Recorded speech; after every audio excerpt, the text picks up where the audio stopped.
Hey everybody, I am Jesse Delgado, helping you combine the power of video and online marketing to live a life of freedom and fulfillment. In today's video, I'm going to be discussing my favorite camera as well as the Micro Four Thirds system. Make sure you subscribe to the channel to keep up with everything from filmmaking to online funnels.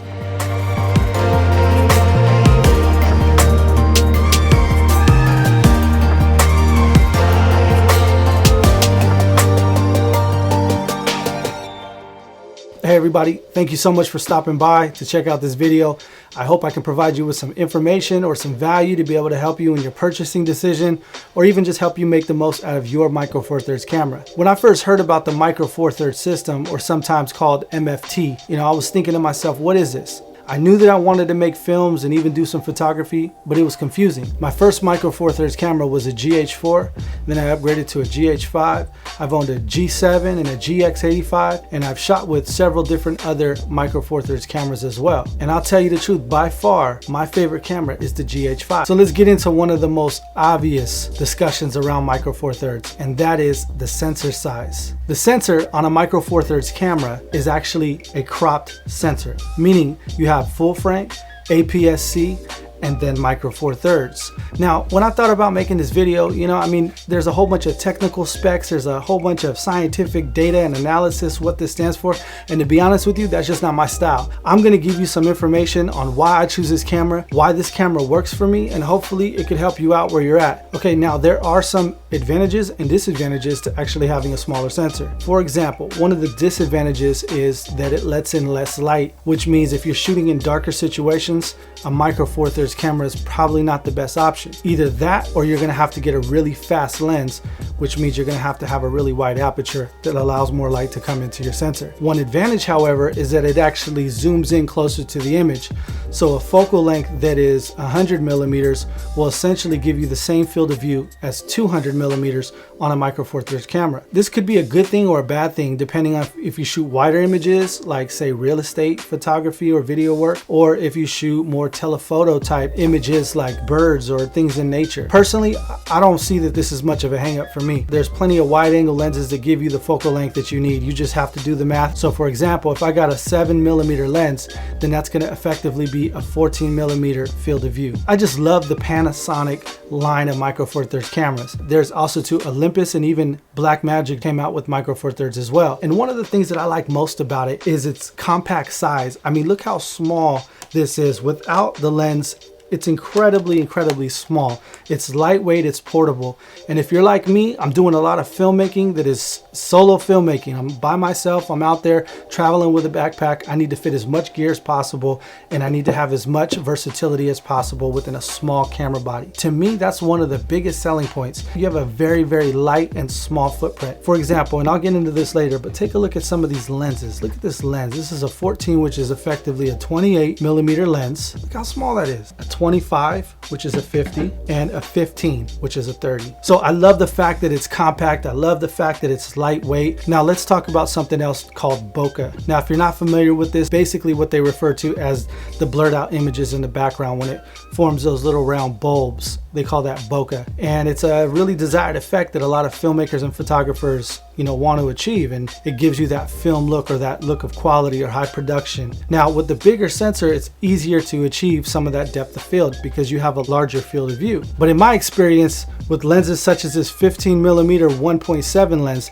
I'm able to achieve really great bokeh as well. Look at this 25mm lens with a 1.4 aperture. Some of the bokeh on this is incredible, and there's no complaints there. So for me, I don't really see an issue with the maximum amount of bokeh that I'm able to achieve on the Micro Four Thirds. That's just not an issue for me. As far as shooting in the dark effectively, that's really not an issue for me as well. I usually have lights, or I already can kind of plan out my scene in advance, so I'm not really too worried about shooting in ultra dark scenarios. Now don't get me wrong, especially the GH5S, which has a little bit larger sensor than the GH5, can shoot extremely well in darker situations, more than enough to be able to shoot whatever it is that you're trying to shoot. Now throw in some lights and you got a beautiful image. As I mentioned before, one of the other things that I really enjoy about the Micro Four Thirds system is the size of of the lenses. I mean, these are just a few of them. This is a 14 millimeter, 15 millimeter, and 25. 4 lenses, a camera body, a mic, all of that literally can fit into a laptop bag, along with books and a laptop. I mean, it's just an incredibly compact and small system. But take a look at this 14. I mean, you could literally have this in your pocket and switch out a lens and not even have to, or even carry a small, sometimes I carry a small camera bag, and I'll just have like 5 lenses in there, and it's just a small little camera bag, and it literally carries everything that I need. You can also adapt other lenses to it as well with what is called a speed booster. It's an attachment that you attach to the camera, and it allows you to put EF lenses and all different types of other lenses on there. Another thing that I commonly tell people about the Micro Four Thirds system that I really enjoy is the battery life. You know, battery is one of those things that you don't really think about it until you need it.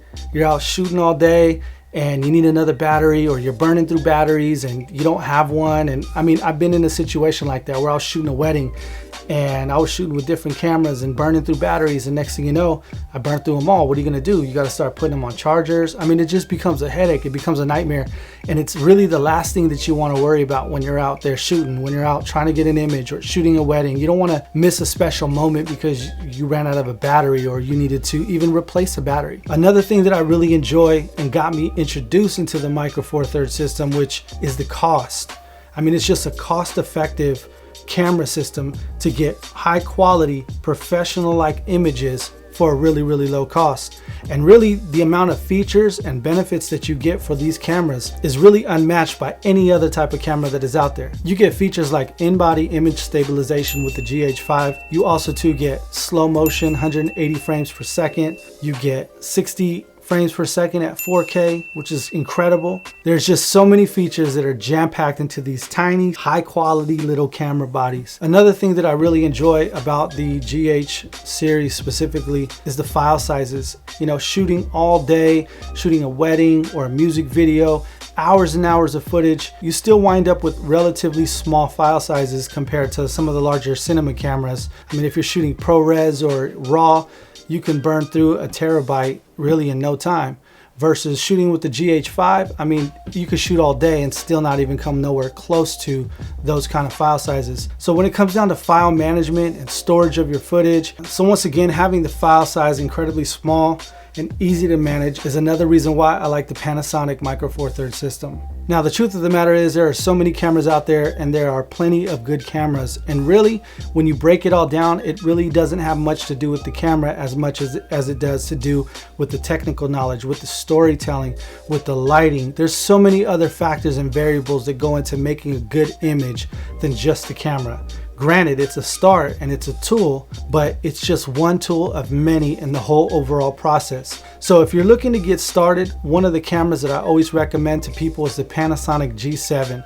It's an incredibly affordable camera, and it's a powerful camera as well. Another one is the GX85. Super small, lightweight, compact, has image stabilization, shoots 4K, gets you a nice clean image, and affordable. So that's one that I would check out as well. I hope I was able to help you out in some way, maybe give you some more information while you're making a buying decision, or give you some things to think about. Either way, I would love to hear your thoughts. If you have more questions, make sure you drop them in there. I would love to answer any of your questions or help you out as much as I possibly can in your filmmaking journey. And until next time, make sure you live to your potential.